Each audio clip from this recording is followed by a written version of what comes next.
Matt Randall, the guy loves to be outside and he also loves to explore things. So he ended up contacting the Nuclear Energy Institute and they put him on a journey throughout the East Coast to learn more about nuclear power. You're going to love this episode. So here's my new friend, Matt Randall. Did a nuclear energy, nuclear power. I read into nuclear energy probably about 4 years ago. I'd always see stuff in the news, but I didn't know much about it. And so I started to read into it finally. There was a couple books that would mention, or they would talk about solutions. There was some of the common ones like wind, solar, electric vehicles.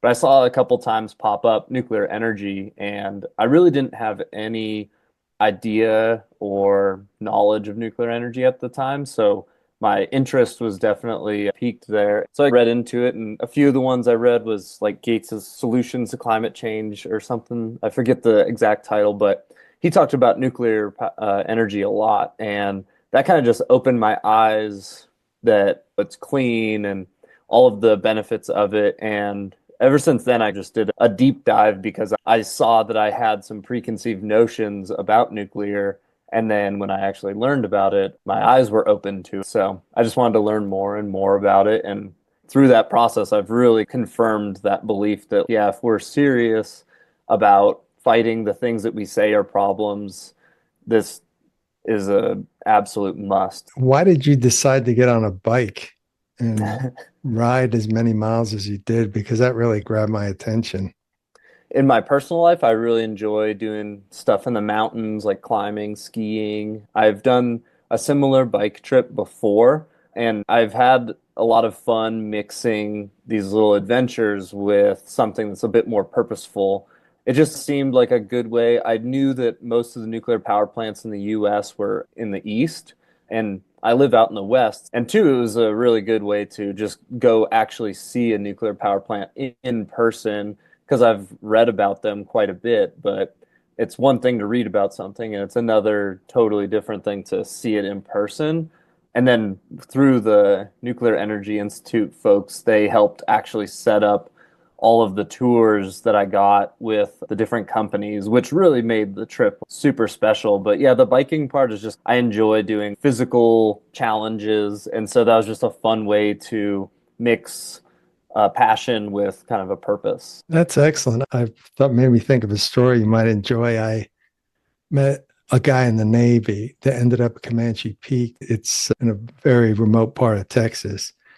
And I saw him for the first time since I was in the Navy, maybe 20 years after I got out. And he was making a presentation. He was in operations at an ANS conference. And he told this story, I think is funny. He said a couple of his operators went on motorcycles in the mountains and they got pulled over. And the cop said, "Did you know how fast you were going?" They said, "No." And they said, "Why were you going that fast?" And they said, "Sir, we've never been downhill before," which that's the part where you laugh. But anyway, no, because of the flatness of the area of Texas. And apparently they've never been back east. So you decide to go, and it was cool. NEI, which is the Nuclear Energy Institute, helped you get these different plant tours. Now, what's your normal day job? Right now, I'm working with the National Guard as a logistics officer, totally different. And that I started doing that like straight out of college. I actually took a 4 year break from the military and I'm back in with the National Guard now. So that's like what I've been doing currently. But yeah, I definitely have aspirations to shift fields and work in the energy sector in the future. I'm like slowly getting a master's degree online to have a credential. But my normal day job now doesn't necessarily align with it, but I'm sure there's crossover. The fact that you're so curious about nuclear energy made me curious about you. So, obviously, you're a sharp guy. You probably were pretty surprised to get the kind of access you did to these nuclear plants. Now, what were some of the surprising things when you walked into your first plant? The first plant that I got like a full kind of tour of was at Limerick in Pennsylvania with Constellation.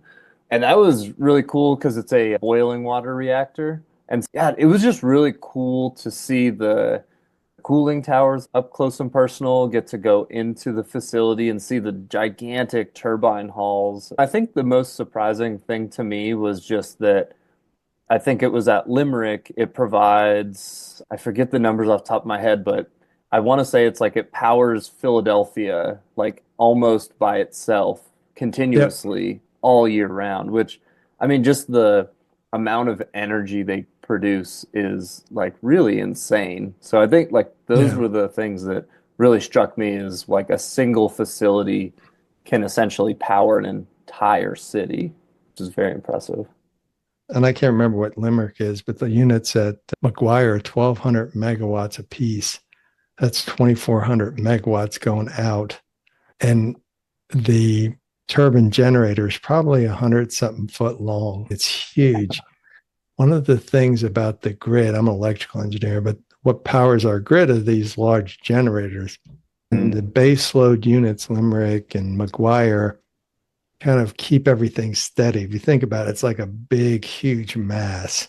So if things start Mhm. going up and down and frequency changes, it's nice to have very large units to kind of power through those load Yeah, changes.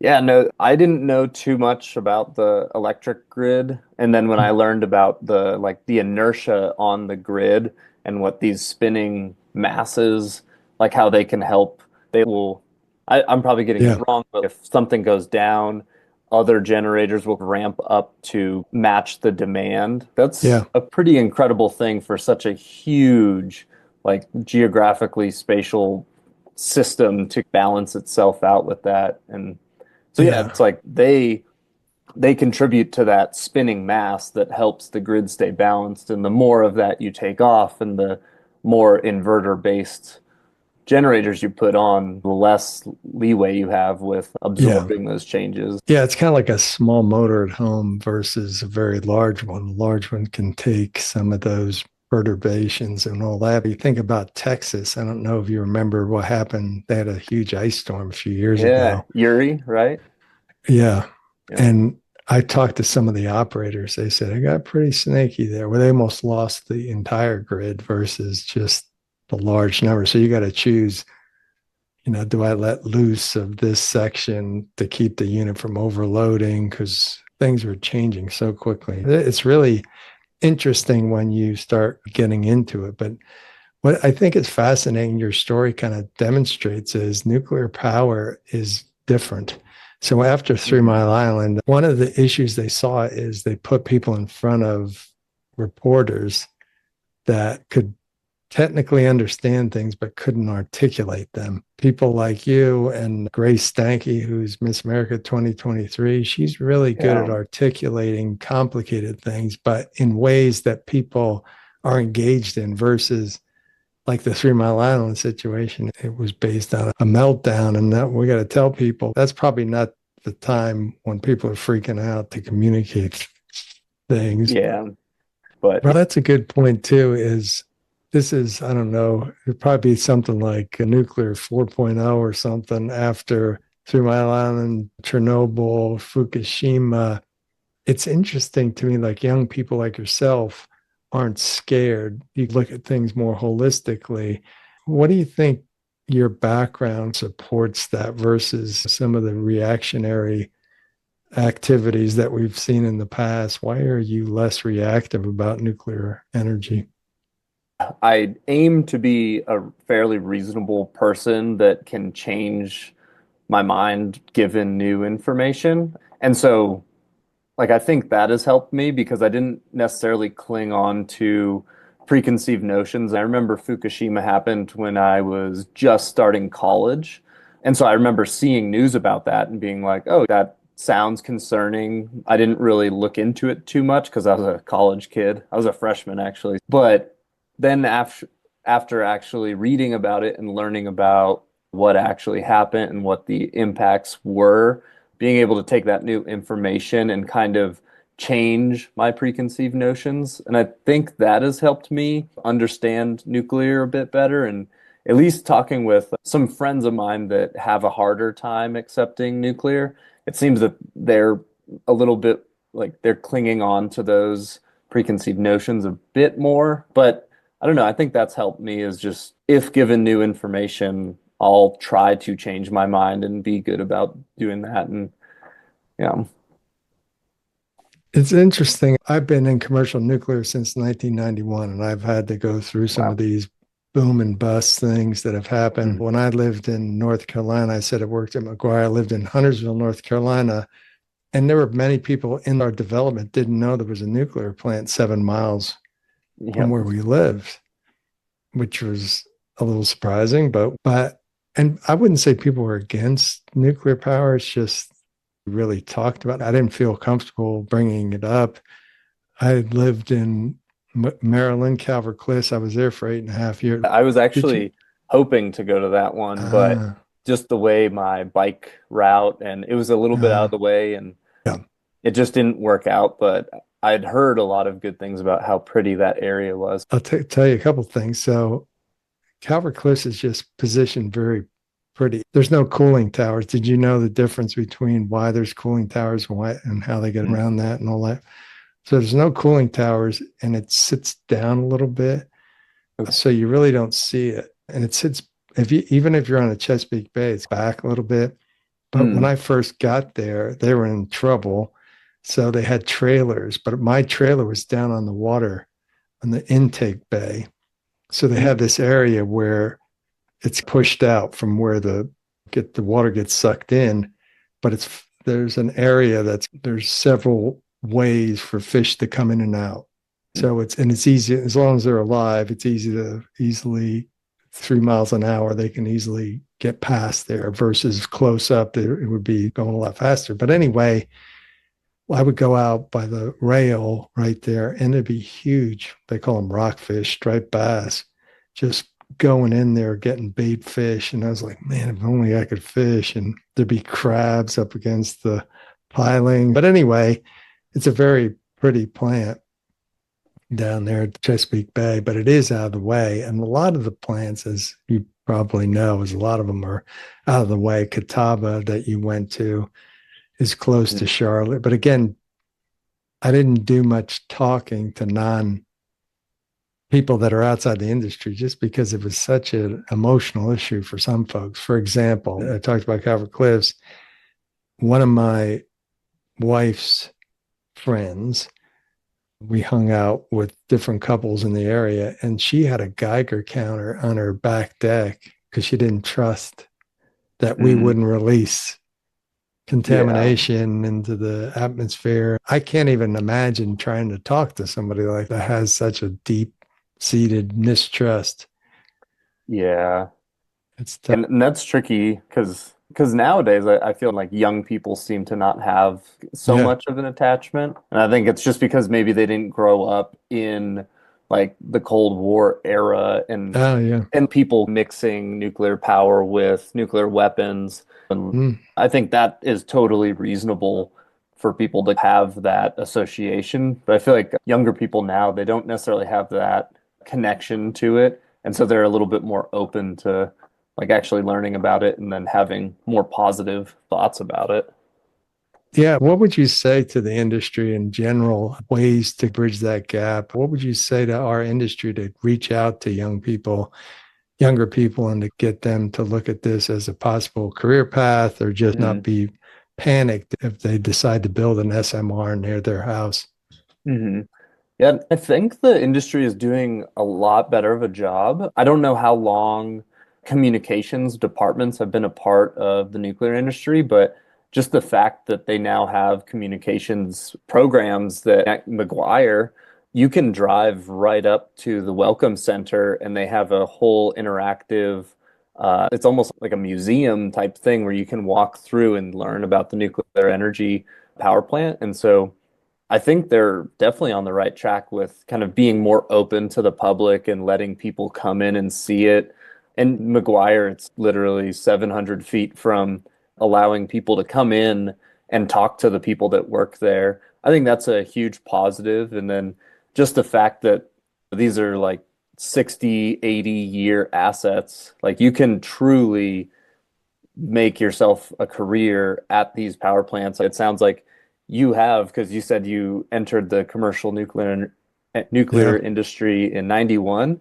I was born the next year. So you can have your entire career in this Yeah. industry, and that's impressive. These assets are around for so long and they're providing the Yeah. essential energy for nearby cities.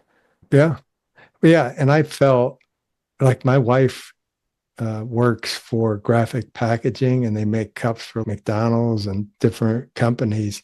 And like power's the same, like you plug in, it's all the same. But hers is like, oh, this is one of my cups. And she Hmm. shall like in these small, even smaller companies. But she'll show me, oh, look, graphic packaging made these. And she showed me, and I was like, man, that would be cool to be able to. What I'll share with you, and maybe this will help reinforce what you just said, is I did not, I was in the nuclear Navy. I was on a submarine. Oh, okay. Minneapolis, St. Paul was enlisted. So I started in 19. So I started in 1980, long before you showed up. Oh, But wow. yeah, so was in a fast attack submarine, got out, got my degree at Virginia Tech, and then was looking for jobs. And I was interviewing with Intel, NASA, all these different companies. But I recognized that I wanted to start a family and not have to travel because many of the jobs were like travel 25, 35%. I'm like, the plant's not moving. And so I took this job at Calvert Cliffs. But one of the things, then it's what you're describing too, is I was very curious about complicated things. And one of the things about a nuclear plant is there's always plenty of problems and things you got to fix. But I moved toward the complexity versus away. And I always had work and I didn't always get it right, but I had quite a few. Had this, the startup was delayed because of some problem and that I was part of and things like that. They needed people like me. They needed people that were willing to take on complicated roles. And it sounds like Hmm. you wouldn't mind that either. You're drawn and curious about complicated things. That's why you were interested in the plant. Is that pretty accurate? Yeah, no, I think like problem solving is like what makes work actually fun. You always have your simple, repeatable tasks that you probably do the same way every single time. When you actually get to sit down and solve a problem and work with other experts at the nuclear plant to figure out what's going on, that's enjoyable. And then, especially working at a nuclear plant, you're providing the lifeblood for the city that's around you. Maybe don't understand that. Like you said, you can plug anything into the wall and you get the same electricity out. You're providing that essential energy for people to use that we take for granted. So that in itself is that provides a lot of purpose. Like you're literally Yeah. providing the lifeblood of society. Yeah, and I remember, I can't remember where I saw it, but there's a map of the world at night, and it shows you could see the Europe lit up, North America, not Hmm. the western part of the United States. It's pretty dark, but the standard of living is where the lights are. Yeah. And I think about places like South Africa, China, all those places get that we need energy. We need it to be around for many years, and they've really embraced nuclear power. And many other countries like the UAE, which is a fascinating one, given their amount of resources around oil and natural gas, they still have just put 4 units of Baraka. Yeah. But yeah, it's pretty interesting stuff, I think. Oh yeah. I think the way I like look at the or like the way I frame the problem is like you always like for a modern society, I feel like at the simplest level you always need energy and like raw materials to make things, and those two together basically is everything in society. So if you're on the side that's producing that energy, like that is Yeah, absolutely necessary. And so yeah, yeah, that's like that is the lifeblood of society, especially modern society. If you don't want energy, then you don't want this modern yeah, standard of living that we have. And I yeah. don't know if people actually want that, but They say that within a few days it'd be chaos without power. I hope that's not really true, but I think it is, yeah, to some extent. especially in our country. Yeah. We've had issues in the past. We talked about some of the events. One of the big issues, you said you went to Vogel and saw 3 and 4. They took Hmm. way longer, cost a lot more. So we have that kind of overhanging everything that we do in the future, even when it comes to SMRs and regulation and how are we going to build these things in a way they become cost effective. What's Hmm. your kind of overview looking from the outside in? What would you say about that situation here in nuclear energy? It seems if we wanted to get back on our feet as like a country that can build nuclear similar to how South Korea and China can currently, I mean, we need to build more of it. It was great that we were able to get the two Vogel reactors finished, but if we just stop there and just give up and say, "Oh no, nuclear is too expensive, it takes too long," then I don't know how far we'll get solving some of the problems we have with like climate change and providing essential energy, just because those like that base load energy is the backbone. It seems like we need to build more of it and we need to get an entire fleet like construction going. So not just 2 units. We need to take the lessons that we learned from Vogel. We need to apply those. We need to start building 6, 10, 14 reactors so that you can actually apply those lessons. Because I think the goal should be to be on par with South Korea and China on being able to build these things on budget and on schedule. And if we can do that and we can show, hey, we can make this in a reasonable amount of time for a reasonable price, then I think then it will really blow up. But I think people just right In now a they good have, way. yeah, yeah, it'll blow up in Yeah. a good way. I think people just right now I don't know, there's just been so much history Yeah. with kind of anti-nuclear rhetoric that as soon as there's one reactor that goes over price, it's like oh, we told you this wasn't good. But I think that's a pretty faulty way of looking at it because we have built them fast in the past and we have built them on Yeah. budget and we just, it's an uphill battle to get to that point. So yeah, I think, Yeah. at least from my standpoint, I think we just have to build more of the reactors, especially the ones that we already know we can build, like the AP1000. Built 10 of those, I guarantee by the like sixth, seventh ones, they'll be running very smoothly as far as like the supply chain will be in place, the construction workforce will be experienced, all those things that led to the long overruns and the cost overruns. Those will get figured out, but it's not going to happen overnight and it's not going to happen with 1 or 2 builds. It's going to take multiple builds. And I think that's like where the issue is. We need to get multiple of these things going. Yeah, I totally agree. I don't know if you've looked at load growth versus capability in our country, but what a simplistic view in my mind, at least, is when we overbuilt in the 70s and early 80s. So there was plenty of capacity, even if we stopped all nuclear plants. So that's in 30 years, we didn't really add a bunch of baseload units, coal or otherwise. We have Mm. added some natural gas and other renewables and things, but we're getting to the point now, especially with AI and data centers, that we can no longer kind of fiddle around. And it's like you Yeah. said, we got to be able to turn it up to get to the point where we're competing against other countries that are doing much better. Yeah, Now, exactly. Yeah, so you work at INPO, and the way I understand INPO is you're focused on the actual operations of the yeah, plants and making sure that they're running as efficiently. Because is it INPO one of the main reasons why the US we have a 93% capacity factor for yeah, nuclear? Has INPO had a pretty large yeah. like effect on that? Yeah, absolutely. Yeah. And just as a disclaimer, this has nothing to do with my regular job, but I can talk about the company itself. So it was created after 3 Mile Island. Jimmy Carter had us or had the industry go through and do some soul searching. And one of the things Hmm. they recognized is NRC establishes a minimum criteria but no one really promoted excellence. For Hmm. example, Three Mile Island had, I think, 200 tags on different components in the control room. So things that weren't quite working right, light bulbs burn out, which made it very confusing for operators to figure out and diagnose what the issue was. So that's not, it's okay by the regulation, but not really smart.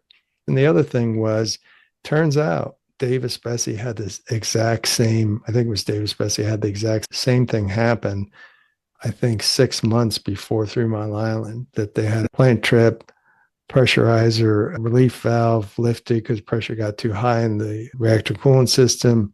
So there's a block valve that you have to shut when that happens to terminate the steam coming out of the pressurizer. And no one recognized it at Three Mile Island. At Davis Bessie, they did. So no one shared that information. So one of the things that INPO does is we have a operating experience database that we maintain.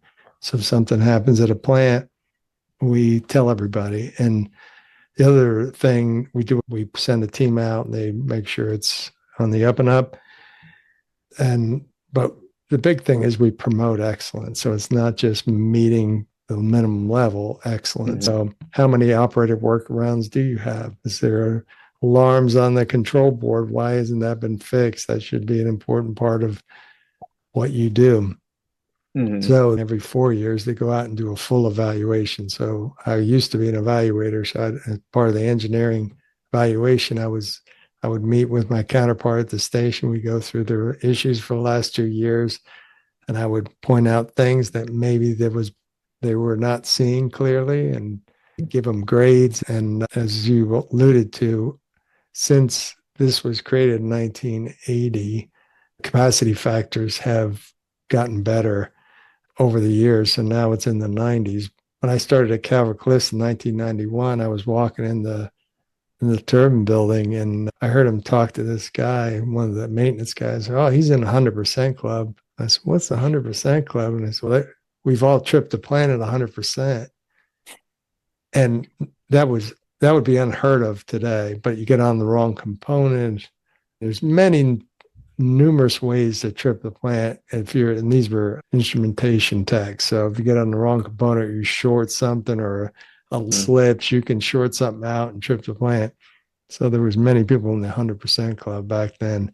And what I will say though is over time, when you operate these stations, you just get better at it, just like if you're working on a car or whatever.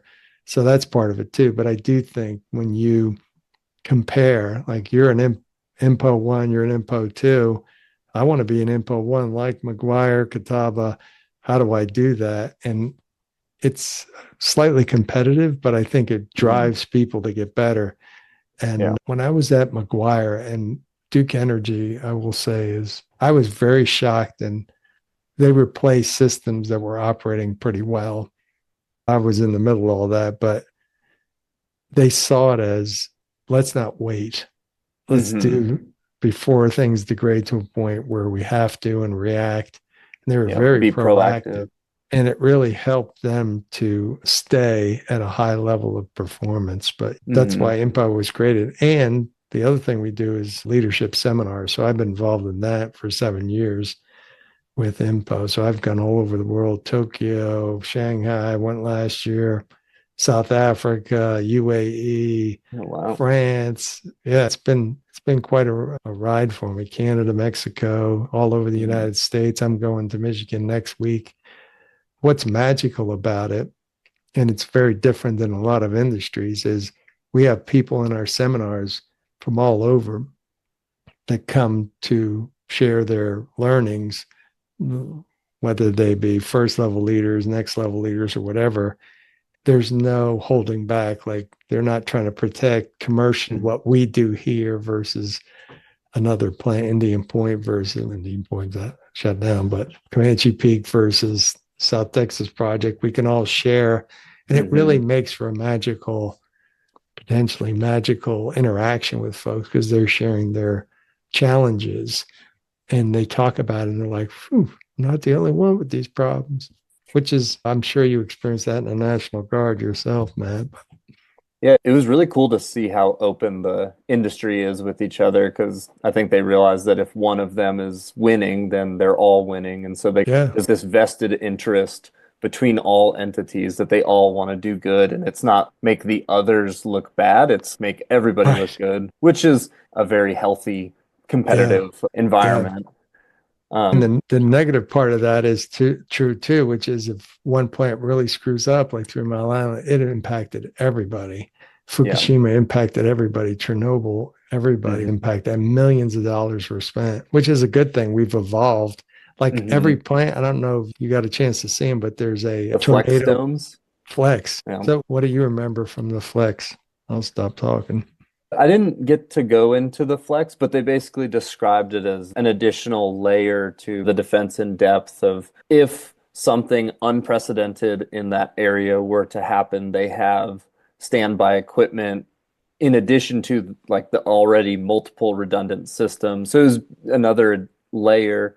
And then they also implemented a regional like stockpile. So like Right. for a plant, if for some reason, if all of your redundant systems and the Flex Dome aren't available, then there's a regional, like they can get the equipment you need to your site within 24 hours. It seems like it's just robust layers of Yeah. security and or reliability that was added. Right. Yeah. And I remember watching Fukushima unfold where I heard Mm, that there was tidal waves and they showed the power plants. And I didn't realize that diesels were low down and water yeah. got over that seawall and flooded them and they lost them. I actually, for INPO, interviewed one of the guys that was at Fukushima. It was crazy. They were running to the parking lots, getting batteries out of cars just so Yeah. they could see the instruments of it working and stuff. It was heart wrenching because they didn't know their families were around. Crazy Yeah. stuff. It definitely seemed like a pretty wild time. But then there was also plants like further up along the coast that the Yeah, diesel generators were in like good locations and weren't flooded. And those yeah, ones they tripped themselves and then they did exactly what they were supposed to. The Fukushima, the tsunami wave, I think they said it was 30 meters, like yeah, 100-foot wave of water. That is like yeah, truly insane. yeah. It's That's crazy. wild. Yeah, and they did. So you have what they call design basis. Hmm. They knew they were on the fault, so they said this is the maximum height of a tsunami for the last 10,000 years. Turns out Hmm. it wasn't. Yeah. And they were actually some scientists found one that was higher. He went Oh through man. like the dirt and all that, and they were trying to get it so they could raise the level. But of course, the company was pushing back, and this is Mhm. beyond design basis, but it up. But they didn't. They never had a chance to put in those higher walls. Yeah, you Mhm. were going to ask me a question, I think. Oh yeah, I was gonna ask, so there's the INPO influence on capacity factors in the US. Do you think INPO has also helped in, I think the average age of reactors is 42 or 43 years old in the Yeah, US, and most of them are now running better than ever. Do you think INPO has had a pretty good influence on, you were the talking about world. on the world, yeah. But do you think INPO has helped people if they're replacing the stuff and they're doing good maintenance on all this on all the different components and systems, that makes the whole system operate longer and better. So do you think it's helped nuclear achieve these long lifespans? And I know Turkey Point is licensed out to 80 years already. So Yeah. see, it seems like INPO has a positive influence on that, like making sure parts are replaced when they need to and keeping these things Yeah, alive. yeah, we have many initiatives. So there's one on equipment reliability right now. They'll put out a document that says there's challenges in equipment reliability in these areas, and you have to respond. And Mhm. then we go in and evaluate per that standard. But yeah, we are constantly looking at data and information to try to drive that because, like you talked about, it's kind of like your house. If you allow maintenance, if your roof starts leaking, you don't do anything about it, then it affects the joists and everything else. Yeah. Yeah. And we can't get away with that. Plus, you talked about like the 80 years. There's many things that we don't know because no Yeah. plane has operated that long. So you have to reevaluate the Hmm. reactor vessel in that case because what they recognize is like the neutron embrittlement, it's called, but it can dislodge a lot of the atoms and make Hmm. the steel more brittle. So the reevaluation is making sure that, hey, this can still meet all its design basis stuff. I don't want to get into technical details, but we have so many layers of ways that we look at things like you talked about to try to keep Hmm. that high level of capacity factor. Do you think, because I know France runs their reactors more in a load following configuration.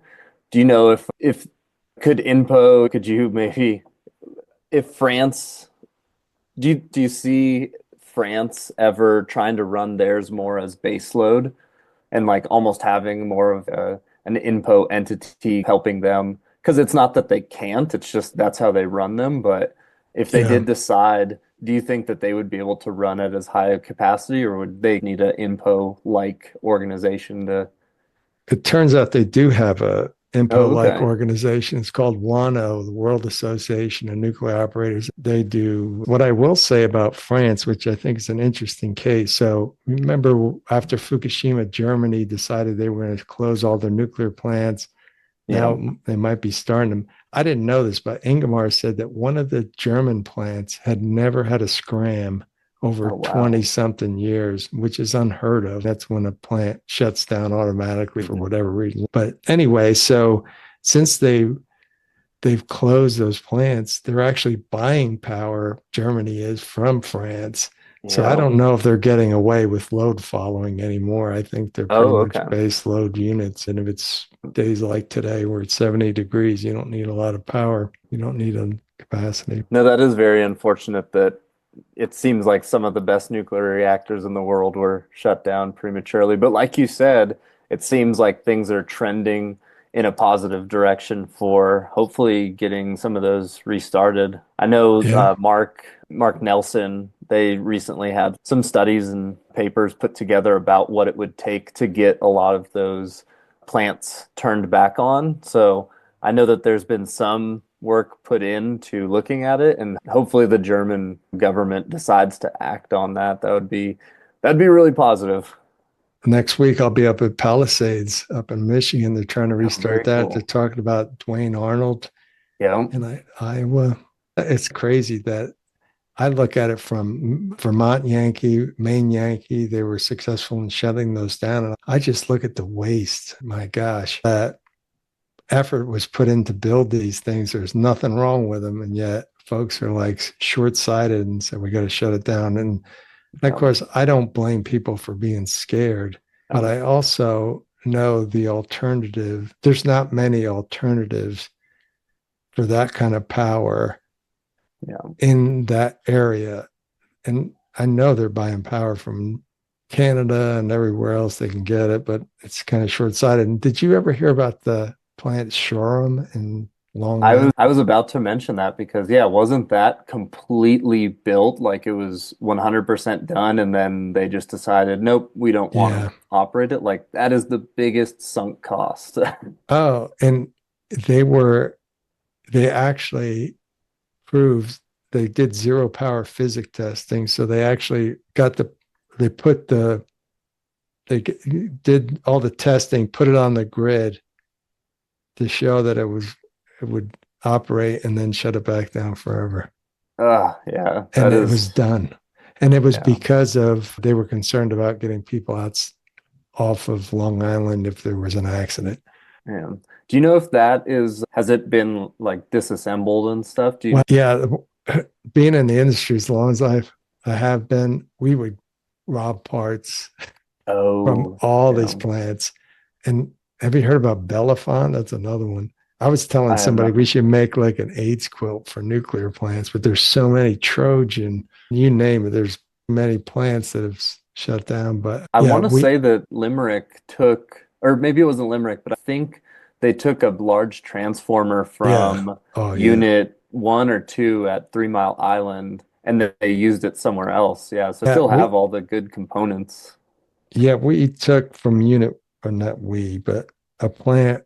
I can't remember which one it was, but they took the state of the electrical part from that scuttle plant Hmm. and put it in their unit. What was interesting, I thought, and this is goes back to some of the supply chain issues, but they couldn't get it from Pennsylvania, and I think it was South Carolina or North Carolina or someplace because of the rail. The rail Hmm. couldn't handle the weight. Over the years, we just have not kept up with our manufacturing, heavy manufacturing, and the infrastructure around that was not where it needed to be. So they had to upgrade the entire section. I don't know how many miles, a couple hundred, 300 miles. Oh, wow. I was involved in several projects that were just so complicated. And I think that's what a lot of folks are experiencing now, which is it's so hard to get from A to B and it's expensive. And I Hmm. remember even upgrading at the plant, I had to tell my boss many times we found something, we turned over a rock, and we had so much contingency just based on how complicated things were and not anticipating how that would impact the scope or how much time it took and the engineering. We went down so many rabbit holes. It was fascinating though. I look back, it was challenging at the time, but it was so much fun that we noodled out and figured out all these complicated things. And it's a logistics many times here and right now. But any thoughts from you on where you would like to work, maybe? Have you, since you've gotten exposed to so many different things? Yeah, it's tough because, like I said, something that I really enjoy is like living near mountains and being able to do those things. I live in Salt Lake City, so we have mountains like Ah, right near us. I'm there's legislation that's a lot like very pro-nuclear going through right now, and so I'm hoping to get involved with it here, and maybe that's where I end up and is where are like you located? I'm sorry, I didn't even ask.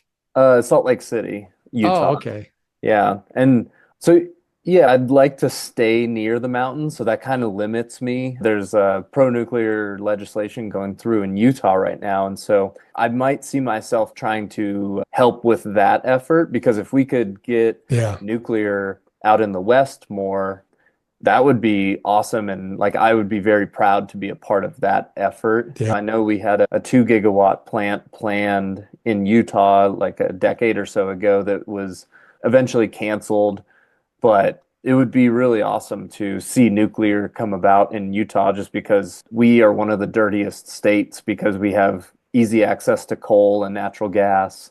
Dirty cold too, isn't it? It's not So like the East Coast cold. Mm. yeah, so it would be really cool to be able to make an impact around here. But yeah, there's also remote opportunities as well. So I'm Yeah. definitely still trying to figure out where I want to fit in with it. But for me, maybe looking at like policy, just because Mm. that can be applied anywhere, and trying to just help nuclear get its feet under itself again. Because Yeah. I don't Yeah. know. And new blood and smart folks would be very much needed. And Idaho National Labs is not far from Salt Lake City, which is a Nope. beautiful area. Yeah, it's 2.5 hours north of me. I slept in their parking lot once. They didn't know it, but I was driving home from Canada and I pulled over off the highway and I was like, oh wow, Idaho National Labs. And I slept in my car in their parking lot. Oh, cool. Hopefully Well, that's there not you go. illegal. No one, there's so little people out there. I don't think they notice. Yeah. Yeah, it's crazy for me, an East Coast guy. But anyway, thank you so much, Matt, for your time. I really appreciate you being on. I wish you the best of luck. And I got a lot of contacts. If you need some help trying to find a job, I definitely help you out.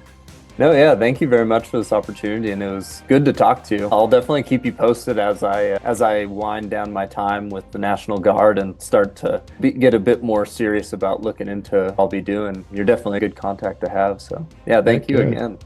Yeah, no problem.